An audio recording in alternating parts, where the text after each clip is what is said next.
Trabalhadores do mundo, univos.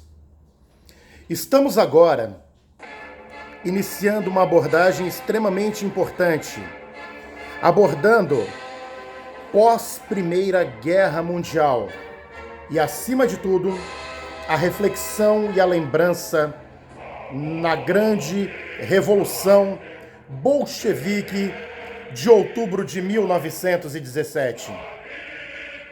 Eu estou falando sobre a Rússia, o maior país do mundo, a maior extensão territorial deste planeta, a terra dos czares, terra esta que era feudal até o início do século XX.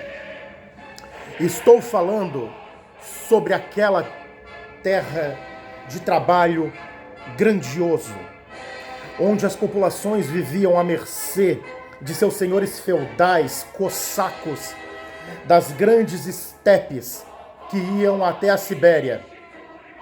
Estou falando da grande Rússia, a Rússia Imperial Czarista, cuja população, 96% era analfabeta. A Rússia que tem a maior estrada de ferro do planeta. Lembrem desse detalhe, a ferrovia Transiberiana, com 9.200 quilômetros de extensão.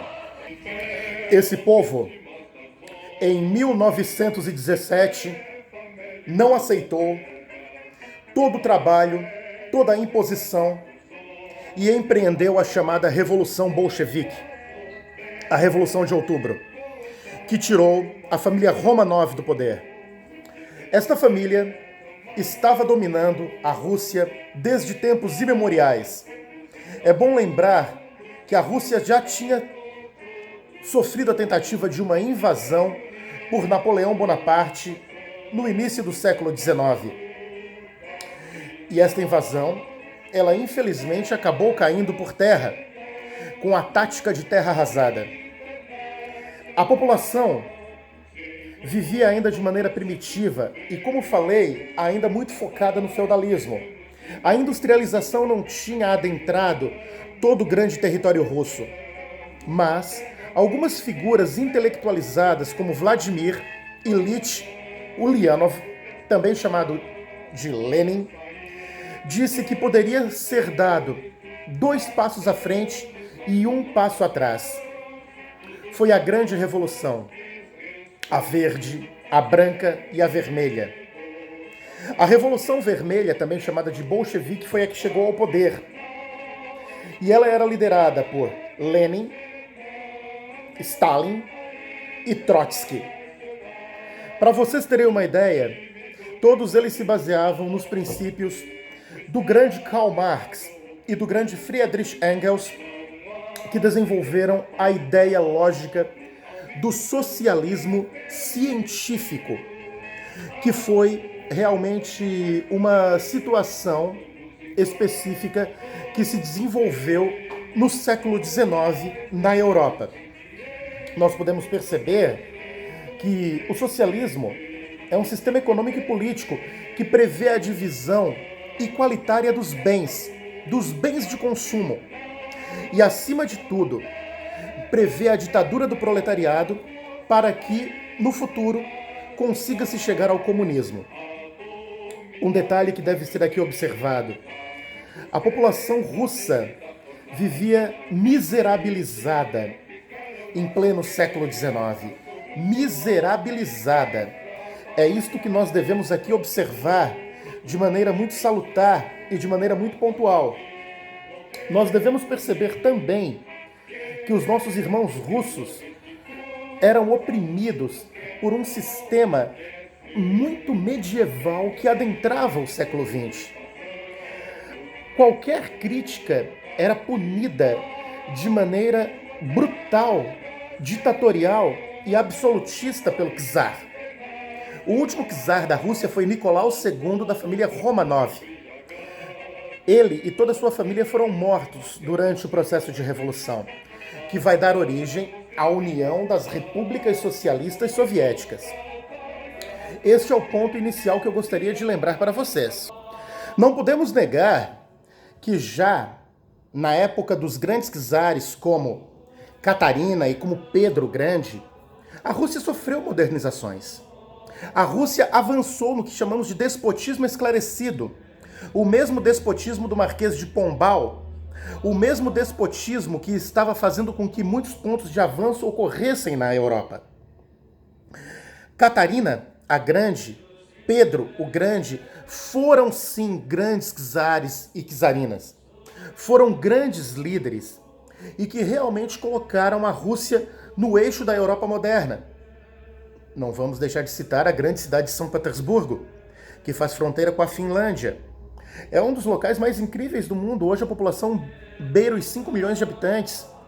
Uma cidade extremamente organizada, uma cidade extremamente culta. Tanto é que o maior museu do planeta, o Museu do Hermitage, fica nesta grande localidade chamada São Petersburgo.